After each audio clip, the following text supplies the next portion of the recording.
Bom, meus queridos, meus colegas, vamos aqui para o nosso segundo tempo da nossa aula de hoje. Lembrando que o nosso assunto de hoje é relações de recorrência. Relações de recorrência é um assunto que abre o nosso um novo capítulo no nosso livro, certo?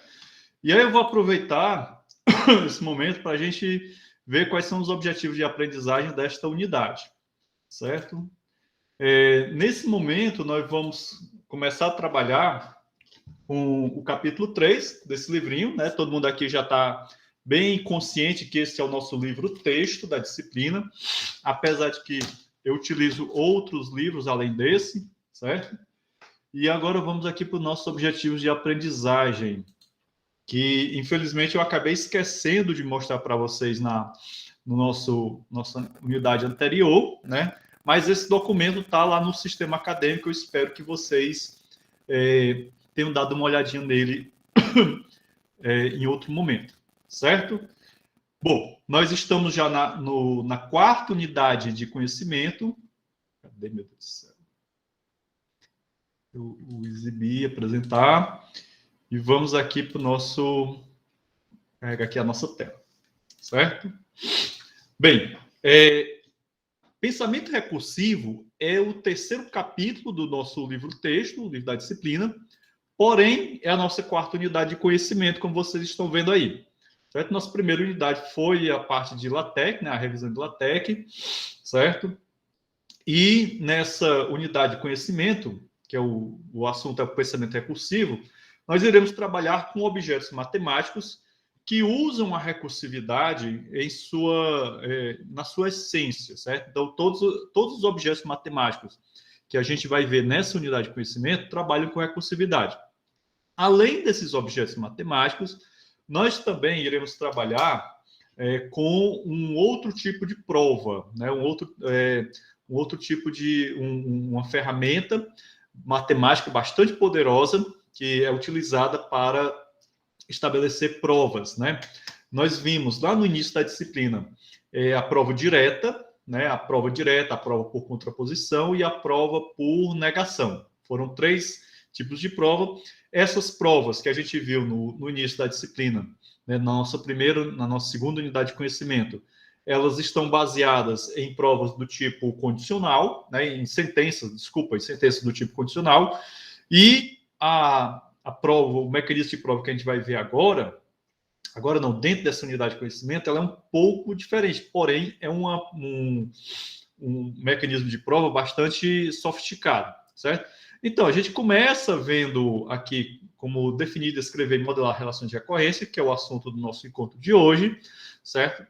Semana que vem, nós vamos trabalhar com as soluções em forma fechada e na aula da semana seguinte, nós iremos conhecer, né, o uso da indução, a indução matemática. Essa indução matemática é a ferramenta que eu falei para vocês, é uma ferramenta matemática que nós utilizamos para verificar se uma determinada solução em forma fechada, ela vale para todos os n's de um determinado conjunto universo, certo?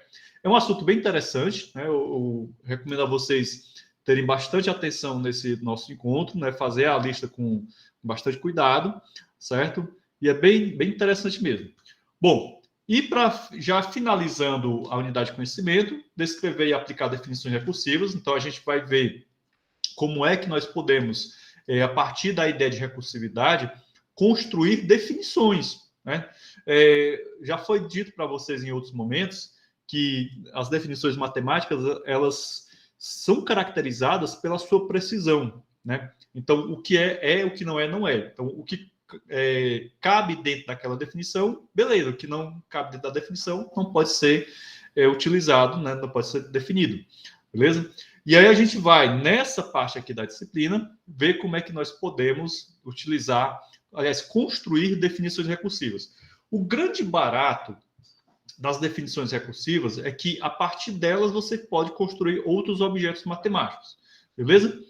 E aí, para finalizar o conteúdo, né, essa unidade de conhecimento, nós vamos compreender e aplicar demonstrações por indução fraca e indução forte, né?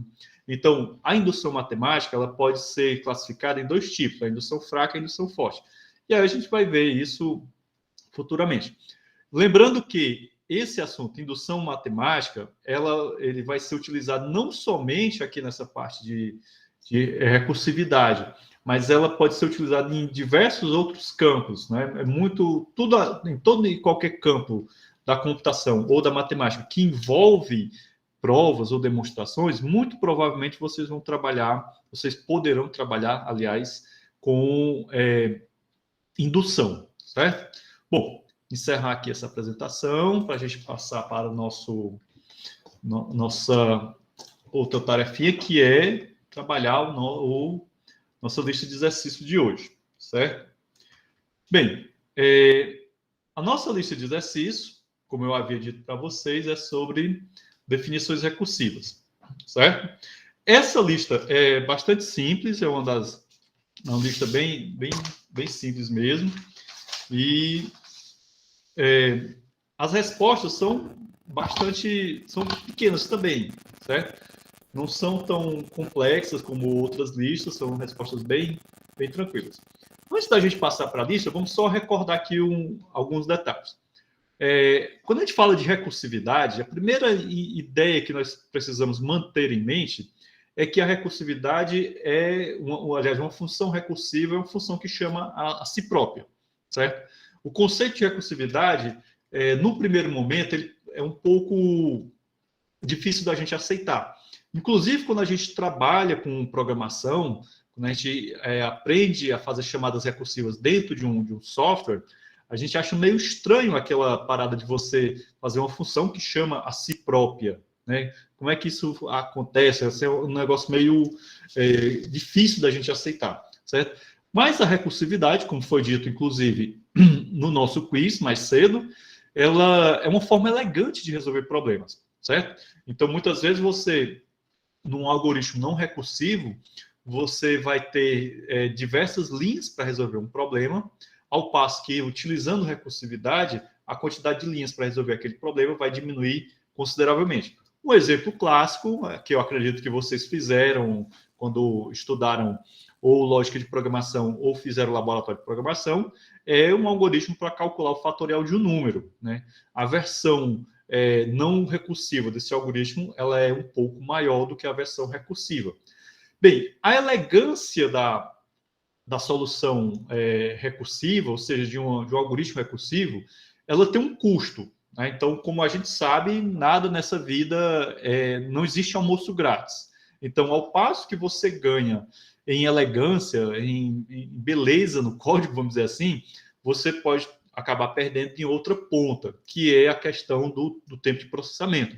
Então, eu não tenho muita certeza, mas, se não me engano, os algoritmos recursivos, eles tendem a ter um custo computacional mais elevado, certo? Mas eu até preciso verificar realmente essa informação. Mas, assim, quando a gente apresenta uma solução, a gente vai resolver aqui um problema, utilizando uma relação de recorrência, você vai observar que a quantidade de operações que a gente vai fazer às vezes, pode ser consideravelmente pode ser consideravelmente grande. Ao passo que você utilizando a solução em forma fechada, que é o assunto da próxima aula, você já tem uma função bem definida, você passa os valores e tal, e aquela função vai calcular, certo? Então, isso vai ter um custo computacional bastante, bem mais econômico, né? No caso de uma solução em forma fechada. Bom, por falar em solução em forma fechada, que é o assunto da nossa próxima aula, eu queria só também fazer um breve comentário sobre outros livros de matemática discreta. Então, em outros livros de matemática discreta, esse assunto que a gente está vendo agora, que é o de relação de recorrência, ele é apresentado após a apresentação das soluções em forma fechada, certo? E aqui o nosso autor faz um caminho inverso. Assim como ele fez quando nós estudamos as relações, né? E primeiro a gente estudou funções, depois a gente estudou relações, né? Então a gente viu que uma função é um tipo de relação, que toda função é uma relação, mas nem toda relação é uma função. E posteriormente a gente foi estudar relações, que é um conceito mais geral, né? Funções é um conceito mais específico, ok? Então, essa é outra característica desse livro, certo? Então, em outros livros de matemática discreta, muito provavelmente até vocês não vão encontrar especificamente o tópico relações de recorrência. Ele poderá estar, digamos assim, inserido dentro do tópico soluções em forma fechada, certo? Entendido? Beleza? Então, gente, vamos lá, né? Na aula, no vídeo de pré-aula e nas aulas, vocês devem estar lembrados que uma relação de recorrência, ela é composta por um caso base, um ou mais casos base, né? E por um ou mais casos recursivos. Em geral, né, nos exemplos que foram apresentados, nós tínhamos um caso base e um caso recursivo, mas como foi dito para vocês anteriormente, isso não é um dogma, uma regra geral, que uma relação de recorrência só possa ter um caso base ou possa ter somente um caso recursivo. Cada caso é um caso. O importante no uso de relação de recorrência é simplesmente você lembrar sempre que os casos, digamos assim, de nível mais elevado, né, acima do caso base, eles são construídos a partir de um caso anterior, né, aquela história do N-1, certo? Bom, vamos passar aqui para a nossa lousinha digital, porque já está bem avançada aqui a hora, certo? E eu acho que hoje a gente vai até encerrar um pouco mais cedo nosso encontro hoje, beleza? Bom, gente, então, dito isso, né, eu queria que vocês olhassem para cá. Eu peguei aqui a primeira questão da nossa lista de exercício, certo? E ela diz o seguinte: suponha que hoje, né, vamos dizer que esse ano, hoje é o ano zero, né? Então, suponha que hoje o seu carro está avaliado em 10 mil reais, certo? Carrinho avaliado em 10 mil reais, beleza? E a cada ano, o seu carro perde 10% do valor. Então, o que vai acontecer? Cada ano, ele vai ficar sofrendo depreciação de 10%. Certo? Lembre-se bem desse valor aqui. Mas, ao final de cada ano, você adiciona customizações ao carro que aumenta R$50 o seu valor. Beleza? Escreva uma relação de recorrência para modelar essa situação. Então, o que é que a gente vai fazer aqui? A gente vai escrever uma relação de recorrência, né? Que através dela eu possa, por exemplo, eu quero saber qual vai ser o valor do meu carro no ano 5, ou no ano 10, ou no ano 20, e por aí vai, certo? Então, nesse caso aqui, vamos só ver quais são as informações que nós temos, que são fornecidas pela situação problema. Bem, a gente está trabalhando aqui com a ideia de ano zero. Então, eu tenho aqui, se o N for igual a zero, o meu carro, o valor dele vai ser 10 mil reais. Então, qual vai ser o valor do carro no ano zero? 10 mil reais. Então, isso daí de cara já nos dá o quê? Que ali é o nosso caso base, certo? Então, a partir dali, né, é o nosso ponto de parada. Beleza? A gente sabe também, de acordo com o problema, que fazemos customizações e o valor dele a cada ano vai crescendo de R$50, certo? Então, esse 50 já é uma outra constante. Então, observe que o 50 aqui ele vai figurar como constante. E aí, o que vai acontecer?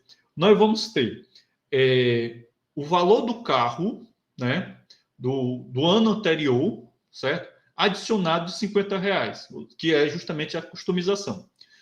Como a gente sabe que o carro vai depreciar, ele vai perder 10% do valor, né, a cada ano, ou seja, o que a gente pode fazer? Vamos aqui. Se no ano zero, né, o valor do carro, né, eu vou chamar aqui de C0, o valor do carro é 10 mil reais, certo? É 10 mil. Qual será o valor no ano 1? Né?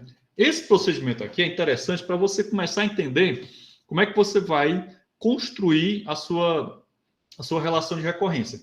Então, basicamente para você entender o raciocínio, né? Como eu já disse várias vezes nessa disciplina de matemática discreta, o grande objetivo dessa disciplina não é fazer com que vocês se tornem craques nessas ferramentas aqui, mas principalmente, né, como é que você desenvolve o raciocínio, né? Desenvolver o raciocínio matemático mesmo. Então, no caso aqui, nós vamos ter esse 50, que é o valor que vai ser adicionado. Esse valor vai mudar? Então, não. Ele não vai mudar. De acordo com o nosso problema, cada ano é R$50, certo? Então, o que é que a gente pode tirar disso daí? Que esse 50 é uma constante, certo? Então, o valor não muda. Então, 50 mais o quê? Mais o valor do carro depreciado em 10%, certo? Bom, nesse caso aqui, o que é que a gente poderia fazer? Do carro, né?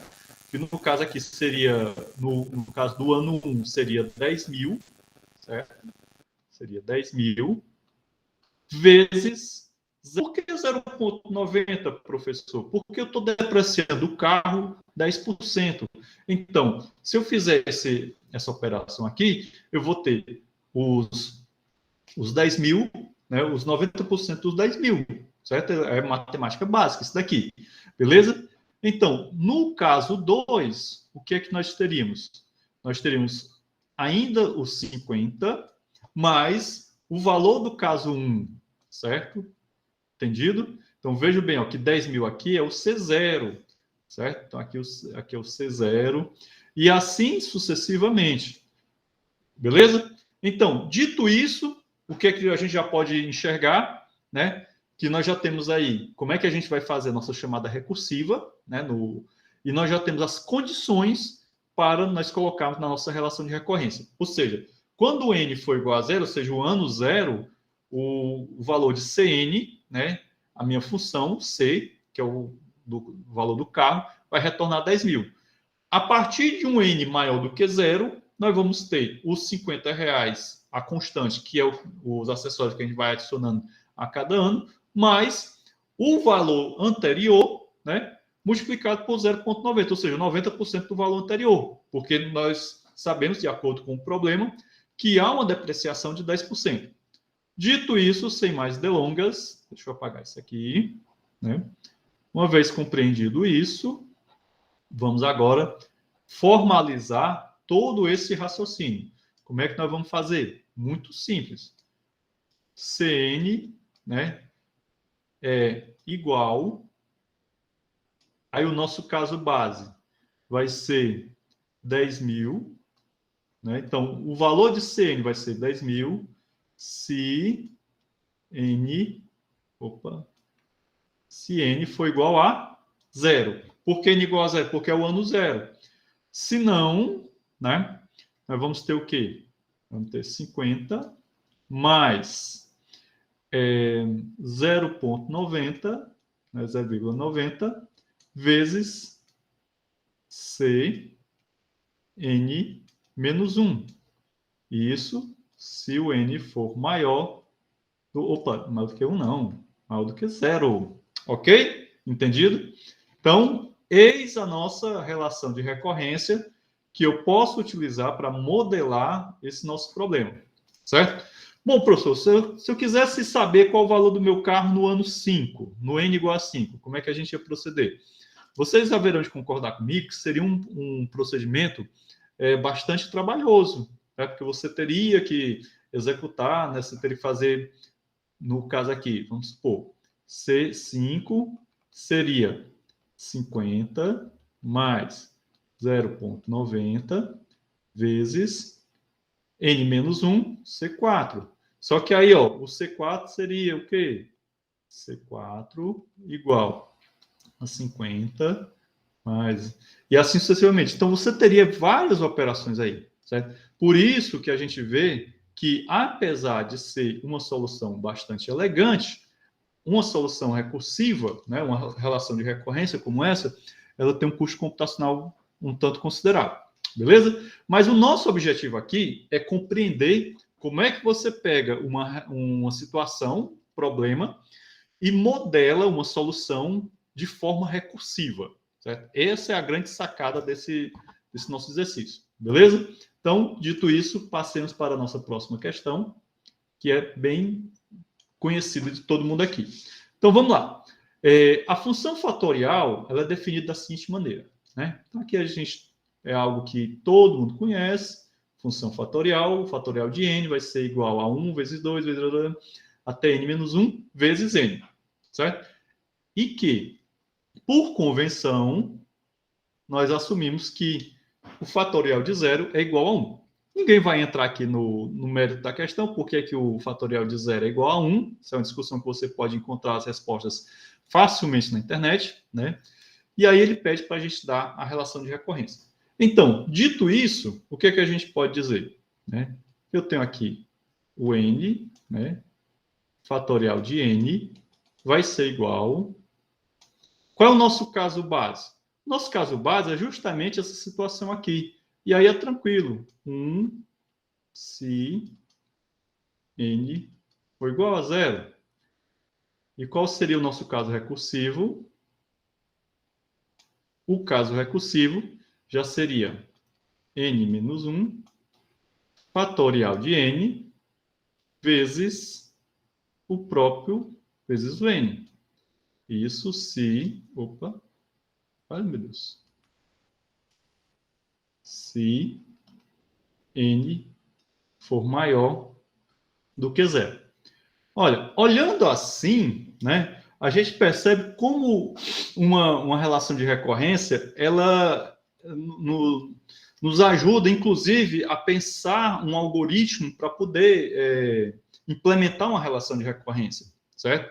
Então, a partir dessa modelagem, a partir desse objeto matemático, quem tem algum conhecimento de linguagem de programação, seja qual for a linguagem, né, saiba utilizar os mecanismos de repetição, né, os laços de uma linguagem, modela isso daí, aliás, implementa rapidinho um algoritmo, um programa para resolver, aliás, para calcular essa relação de recorrência, para calcular esse n fatorial, certo? Entendido? Então, a partir daí, né, você tem aqui um se, né, um if, certo? If n maior igual a zero, vai ser 1, else, se n maior do que zero, né, ou seria o else if, ou somente o else, aí você já teria a solução aí bem colocada. Então, a partir daí você percebe, né, como é importante nós estudarmos esses fundamentos matemáticos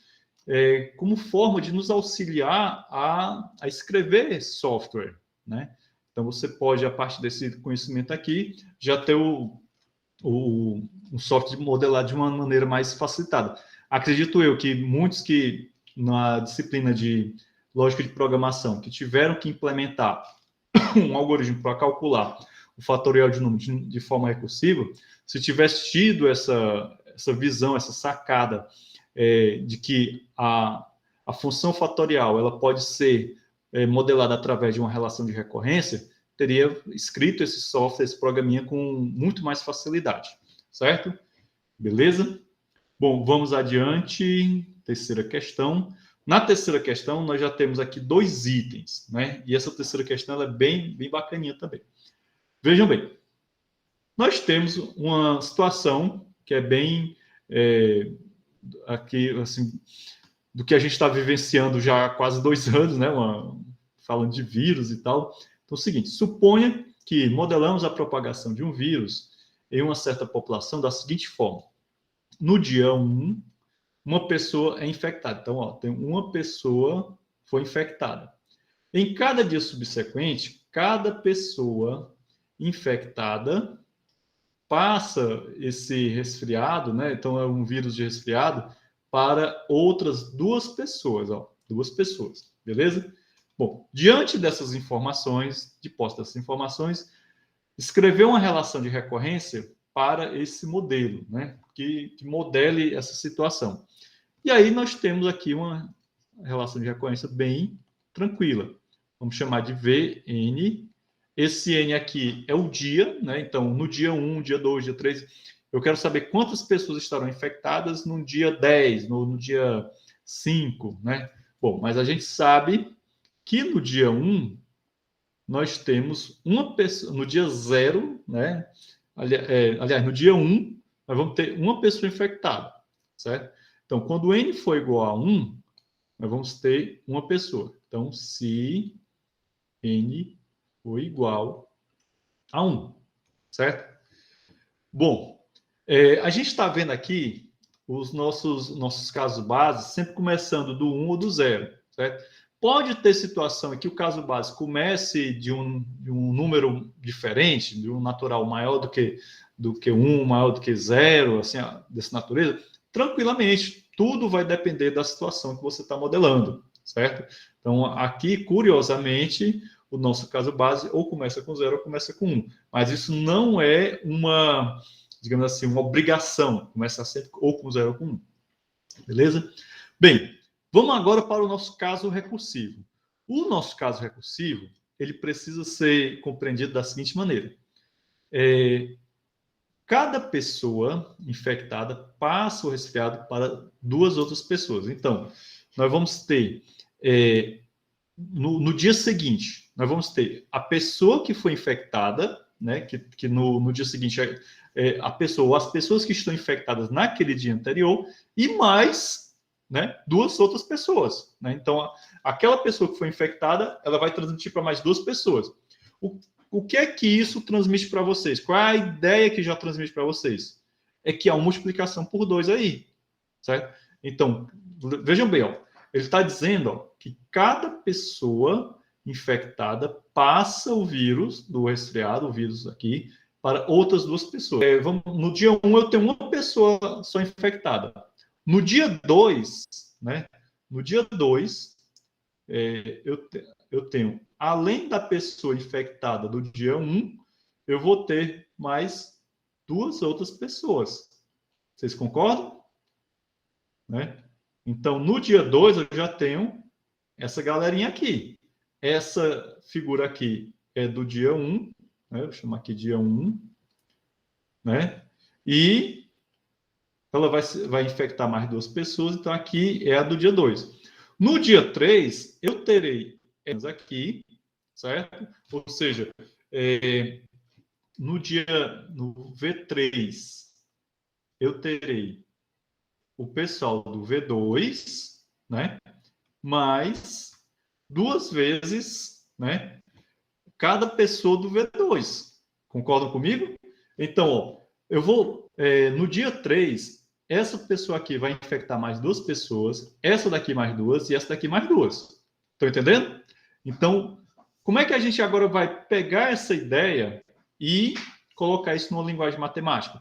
Ora, eu tenho isso daqui, que é o pessoal do dia 2. Ó, veja que a gente está trabalhando com o exemplo do dia 3, certo? E agora eu vou somar as pessoas infectadas do dia 2 com aquelas que cada uma dessas daqui, a gente sabe que cada pessoa infecta duas pessoas. Então será duas vezes, né? O quê? Pessoal do V2. Então, qual é a quantidade do V2? Era 3, né? E aqui nós vamos ter o quê? 2 vezes 3, 6. Então, cada uma dessas pessoas vai infectar mais duas. Então, aqui eu tenho esses 3, mais 2 vezes 3, 6, vão ter 9 pessoas, e assim sucessivamente, certo? Bom, compreendido aí a ideia, né? A gente poderia aqui fazer um teste com 4 pessoas, podia fazer com 5, 6, até, né, nós percebermos um padrão, né? Que esse é um procedimento interessante para você utilizar quando você tem um problema e você quer fazer a modelagem dele, quer escrever uma relação de recorrência para modelá-lo. Então, o que é que você pode fazer? Você pega as informações do problema e começa a fazer uns casos, né? Começa com o caso base, depois com o caso seguinte, e assim sucessivamente. Aí o que é que vai acontecer? Você vai perceber um padrão, né? Aí, em cima desse padrão aí, você vai começar a ter insights de como é que você vai construir a sua relação de recorrência. Esse mesmo procedimento vai ser utilizado na próxima aula, quando a gente estiver estudando as soluções em forma fechada. Por quê? Nas soluções em forma fechada, já dando spoiler aqui para vocês, nós vamos pegar essas relações de recorrência e vamos supor alguma função, alguma fórmula que, passando um determinado valor, né, essa fórmula já me retorne um valor desejado, sem utilizar recursividade, certo? Entendido? Mas a partir da relação de recorrência é que nós vamos poder construir essa solução em forma fechada. Beleza? Bom, dito isso, né, de acordo com o que a gente já pegou aqui, vamos aqui colocar Vn-1, que representa quem? O caso anterior, certo? A gente testou até o caso 2, né? Mas duas vezes, por quê? Por que duas vezes? Porque eu sei que cada pessoa infecta duas outras pessoas. Então, duas vezes Vn-1. Sempre lembrando, né? Se N for maior do que 1. Ok? Então, gente, ó, muito cuidado aqui na hora de você escrever a relação de recorrência, para você não colocar, por exemplo, nesse caso aqui eu tenho, no caso base, se n for igual a 1, e no caso recursivo, se n for maior do que 1. Se você colocar aqui n maior ou igual a 1, aí vai dar chabu. Certo? Tem muito cuidado a isso.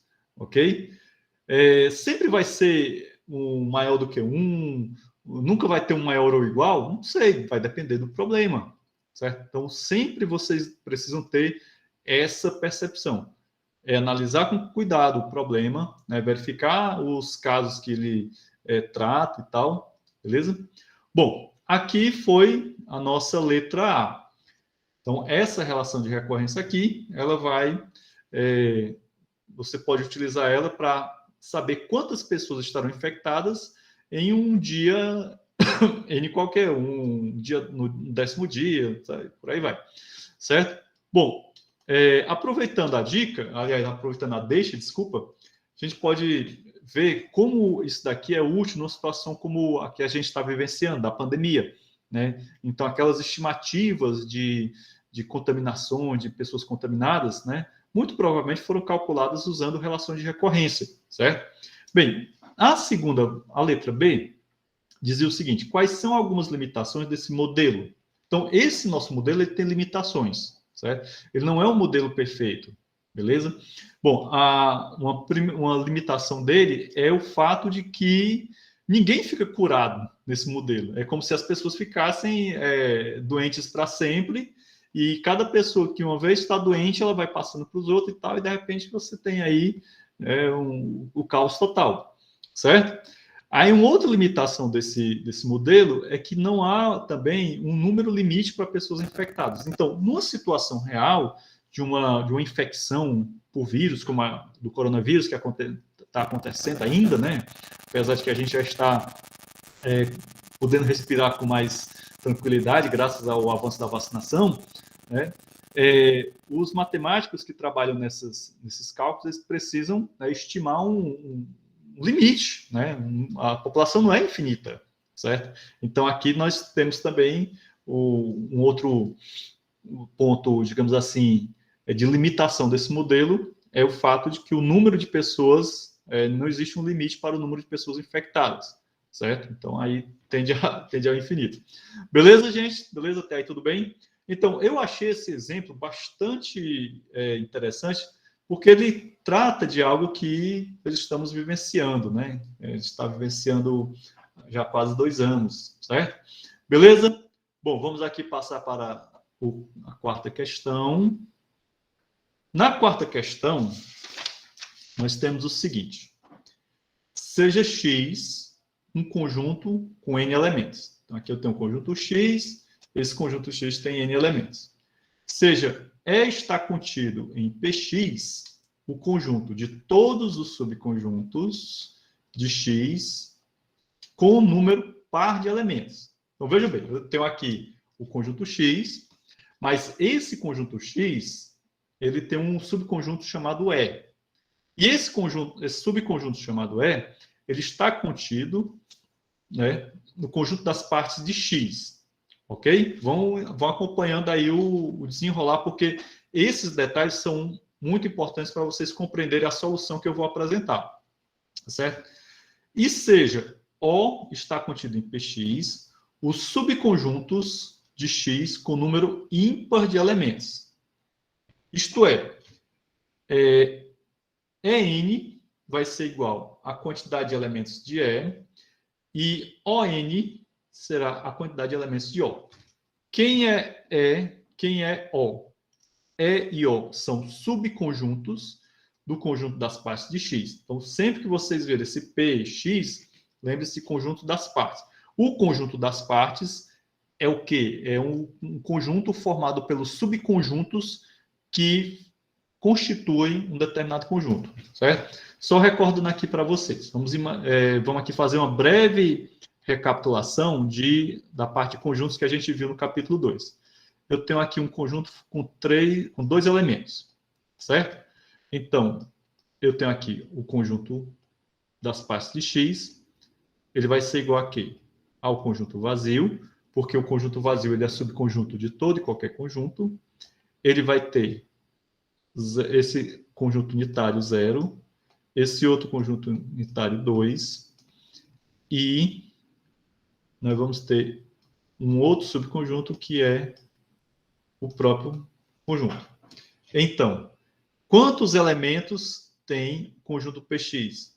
Se a gente for calcular o tamanho de PX... Opa, peraí, errei aqui. Então, essa simbologia aqui é para a gente dizer o tamanho do conjunto das partes, né?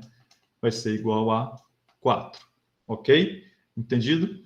Então, aqui eu tenho 1, 2, 3, 4 subconjuntos do conjunto das partes. Pronto. Nesse nosso exemplo, nesse nosso problema, o conjunto é o conjunto de todos os subconjuntos com número par de elementos, né? E o conjunto O ele está contido também no conjunto das partes, e ele constitui o subconjunto de X com número ímpar de elementos. Beleza? Então, aqui, ó, nesse caso aqui, esse conjunto aqui, né, 0, 2, ele tem... o número de elementos dele é par, né? Já esse outro elemento, esses outros dois conjuntos aqui, o número de elementos dele é ímpar, certo? Aqui o conjunto vazio é 0 elementos, né? Então, por convenção, o 0 ele é par. Correto? Entendido aí? Pronto. Compreendido isso daí, o que é que nós precisamos fazer? Nos é pedido para encontrar, né? Para encontrar uma relação de recorrência EN, essa relação de recorrência vai se chamar EN, em termos de ON-1 e EN-1. Logo em seguida, né, uma relação de recorrência ON, também em termos de ON-1 e EN-1, e encontrar os 5 primeiros valores de EN e de ON, certo?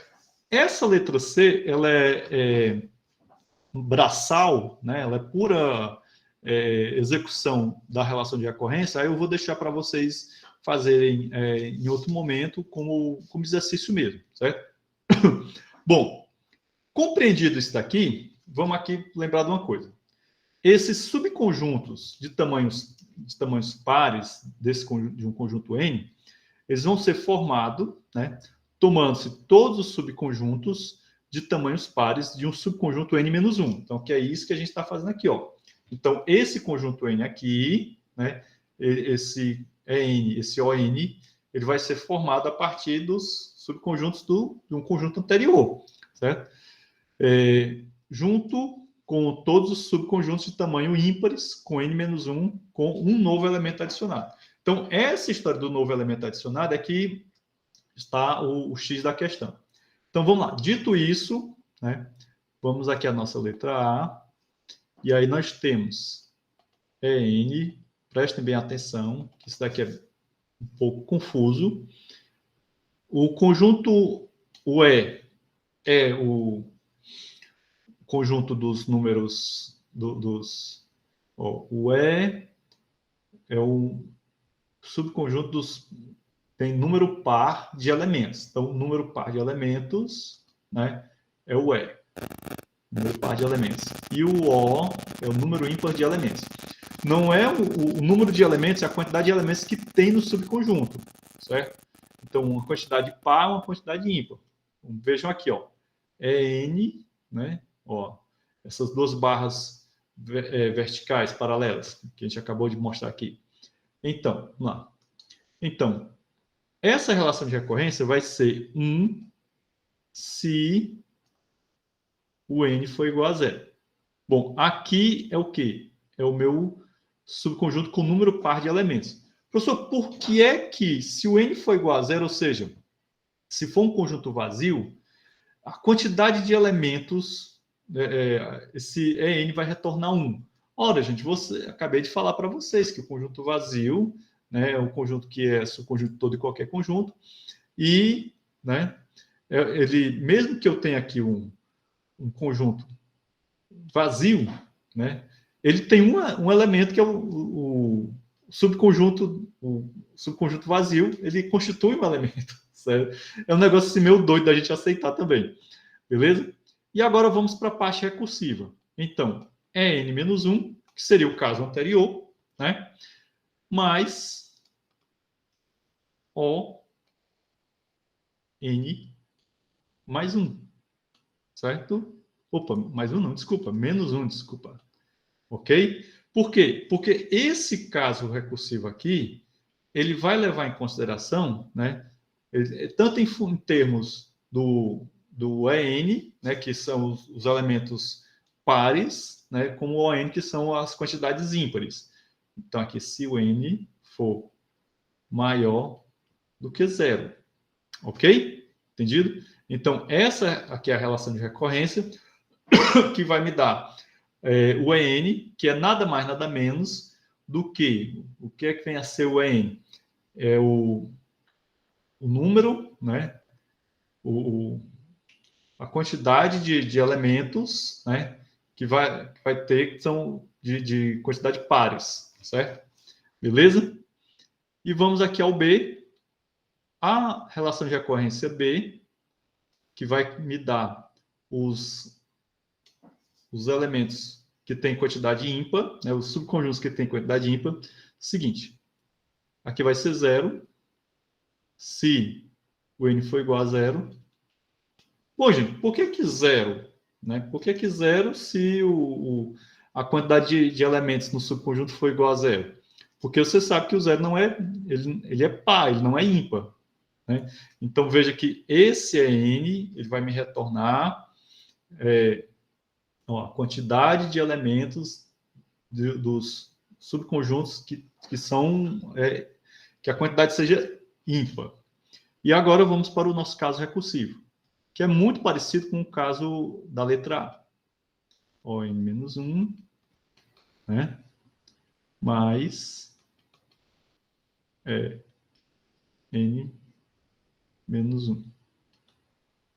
Se n for maior do que zero. Bom, a letra C, que ele pede para vocês calcularem os 5 primeiros valores de EN e de ON, vocês vão fazer o seguinte. Eu tenho aqui, por exemplo, aqui vai ser 5. Ó, 5 é igual a zero? Não, então ele vai entrar no caso recursivo. Ele vai ter que fazer E4 mais O4, certo? E aí, sucessivamente. É um pouquinho trabalhoso, certo? Mas é um exercíciozinho bem interessante. Vocês fazem esses cálculos aí e depois vocês me mostram. Mas o mais importante aqui, turma, é justamente compreender como é que a gente chegou aqui. Como eu escrevi aqui, ó. Os subconjuntos de tamanhos pares, né? Subconjunto de tamanhos pares, é justamente isso daqui, ó. Aqui, ó, tamanho pares. Tá? Essa simbologia aqui, essas duas barras, elas indicam uma função que retorna o tamanho de um conjunto. Então, aqui são os... Eu vou calcular, eu quero saber um n igual a 3, né? Certo? E aí ele vai fazer esse cálculo aqui. Então, os subconjuntos de tamanhos pares de um conjunto n são formados tomando-se todos os subconjuntos de tamanhos pares, ó. Então, eu pego aqui, ó, todos os subconjuntos de tamanhos pares, né? E de um subconjunto n-1, ok? Junto com todos os subconjuntos de tamanhos ímpares, ok? Enfim, no caso aqui, ó, a gente só fez inverter a historinha, certo? Mas a ideia é a mesma, beleza? Entendido? Então, essa é a nossa relação de recorrência para calcular, né? Calcular o quê? Como diz aqui. calcular n em termos de ON-1 e N-1, certo?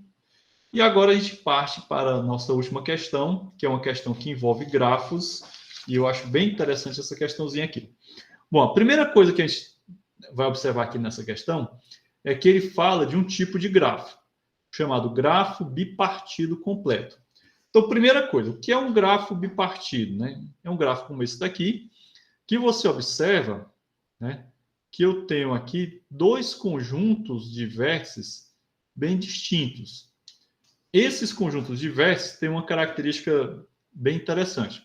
Primeiro, esses vértices aqui, que estão à esquerda, eles se conectam com cada um dos vértices à direita. Então, você vai observar que esse vértice aqui, ele vai se conectar com todos os vértices à direita, e esse segundo também, e esse terceiro também. Já esse outro aqui, né, ele está recebendo, né, então temos aqui uma conexão. Uma outra característica de um grafo bipartido é que entre esses vértices, né, não há ligações. Como vocês observam aqui, ó, entre um e outro, aqui nesse conjunto E e no conjunto D, não há ligações entre eles. Certo? Então, o grande barato de um grafo bipartido é que você pode dividi-lo em dois conjuntos bem distintos. Ok? E um grafo bipartido completo, que é como esse daqui, ele tem todas, em cada vértice está conectado a um outro vértice. Então, aqui não tem nenhum vértice da esquerda que não está conectado a algum vértice da direita, e vice-versa. Então, há conexão. Só não há conexão entre eles. Ok? Entendido? Bom, e o grafo bipartido completo, ele geralmente é representado da seguinte maneira. KMN, onde esse M é a quantidade de vértices de um lado, né, vamos supor aqui na esquerda, e o N é a quantidade de vértices na direita. Certo? Então, são os dois conjuntos de vértices, conjunto M e conjunto N. Ok? É o grafo simples não orientado com M mais N vértices divididos em dois conjuntos. O conjunto V1, né, e o conjunto V2. Então, veja aqui, ó. Aqui, o conjunto V1, né, é o M, né? Certa quantidade de elementos de M, aliás, a quantidade de elementos do conjunto V1 é o M e a quantidade de elementos do conjunto V2 é o N, que é basicamente o que eu acabei de falar para vocês. Eu chamei aqui de E e de D, mas eu poderia tranquilamente, né, eu vou até apagar para ficar uniforme o V1 e o V2. Agora sim, agora ficou mais uniforme a coisa. Por exemplo, K34 é o grafo abaixo. Então, aqui eu tenho esse 3 é igual, é o meu M, né? 3 é o meu M e 4 é meu N. Então, M igual a 3, N igual a 4. Pronto. Isso foi sobre grafo bipartido completo, certo? Que, se não me engano, foi um assunto que a gente viu, inclusive, na aula de grafos. Aí, o que é que ele está pedindo aqui para a gente? O que é que ele quer que nós façamos? Primeiro, encontrar uma relação de recorrência para o número de arestas em K3N. Então, vejam bem, ele está querendo saber, ele está querendo que nós construamos uma relação de recorrência que, dado um grafo bipartido completo, que tem M igual a 3, né, e um N qualquer, se eu informar esse N, essa minha relação de recorrência vai me dizer quantas arestas esse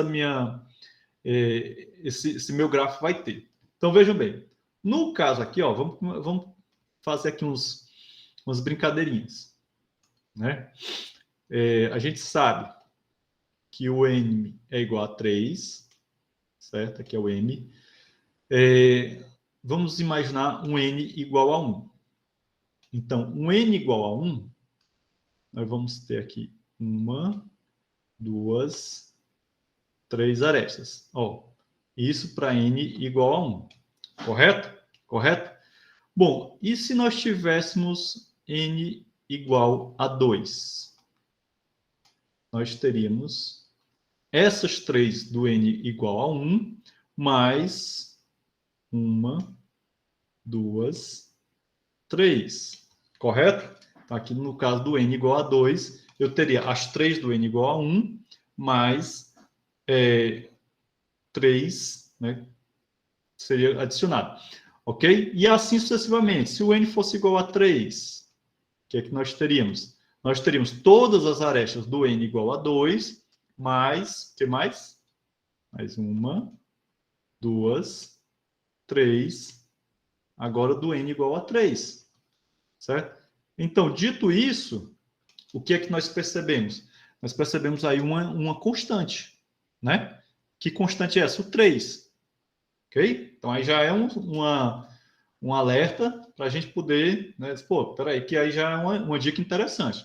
Então, nesse caso aqui, a gente já vai saber que o nosso caso base seria um n igual a 1, ok? Então, como a gente acabou de mostrar aqui, um n igual a 1, nós teremos o quê? 3 arestas, certo? Então, vamos lá. Vamos aqui colocar nossa funçãozinha, chamar de de ed, que é o arestas em inglês. Então, nós vamos ter 3 se o n for igual a 1. Veja que a minha relação de recorrência, ela vai calcular a quantidade de arestas dado um n qualquer. Mas veja que nesse caso aqui, o m já é igual a 3. Então, estou amarrando o m igual a 3. Beleza? Bom, e recursivamente, como é que vai ser? A gente acabou de ver. Eu vou ter aqui uma constante 3, que sempre será somada ao caso anterior. No caso aqui, seria o n-1. Isso daqui se o n for maior do que 1. Pronto. Dito isso, né, temos aqui a nossa relação de recorrência. E aí, se eu tenho um m constante, que é 3, e eu vou variar o n, né, então essa minha relação de recorrência vai calcular a quantidade de arestas para um n qualquer. Lembre-se que esse n aqui é justamente os vértices do V2, correto? Bom, vamos agora para a letra B. No caso da letra B, ele está nos pedindo para encontrar uma relação de recorrência para o número de arestas em KNN. Então, nesse caso aqui, veja bem, ó, KNN. Então, significa o quê? Que esse N, né, não é NM. NM seriam valores diferentes, como vocês podem ver aqui, ó. Aqui o V1 é igual a N, e o V2, aliás, a quantidade de N, e o V2, ou melhor, M, e aqui N. Acho que vocês já entenderam aí, certo? Ou seja, aqui eu tenho valores diferentes.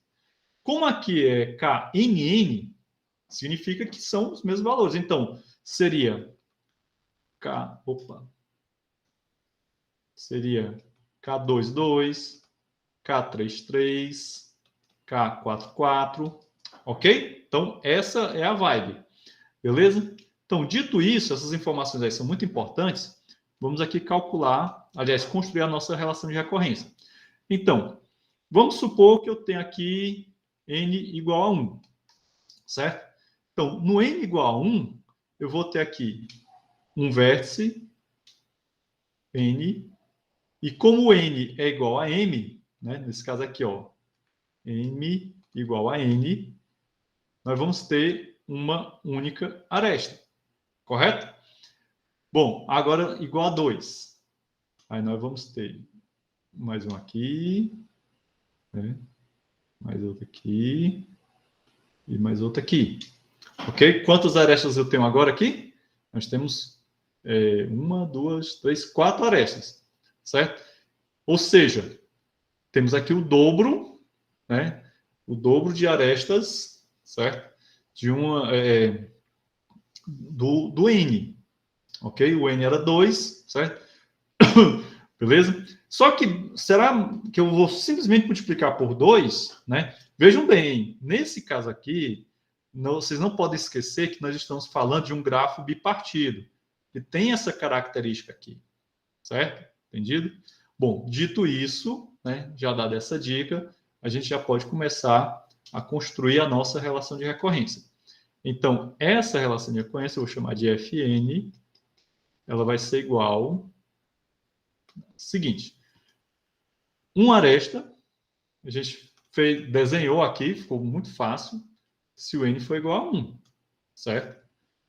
E agora nós vamos ter o caso recursivo, fn-1, mais, ou seja, o caso anterior, mais 2 vezes n, certo? Menos 1, ok? Esse menos 1 aqui está levando em consideração justamente aquele fato de que é um gráfico bipartido. Eu já expliquei para vocês que no gráfico bipartido, né, entre os n's entre os vértices de um determinado conjunto V1 e V2, eles não se conectam, certo? Então, beleza? Se n, for maior do que 1. Pronto. Então, com isso daqui, né, você pode calcular tranquilamente. Bom, nesse caso, eu fiz para KNN. Mas se fosse KMN, fossem valores diferentes, como é que seria essa nossa relação de recorrência? Fica como exercício para vocês. Tá certo? Bom, gente, então eu achei que a gente ia terminar mais cedo hoje, né? Mas estou vendo aqui que a gente vai terminar praticamente no horário de sempre, certo? Lembrando que amanhã vocês devem me entregar aqui para a gravação, que agora eu vou tratar de assuntos internos. Para a gravação, Dori 1, Dori 2, Dori 3. Todo mundo já respondeu a chamada, né? Frequência.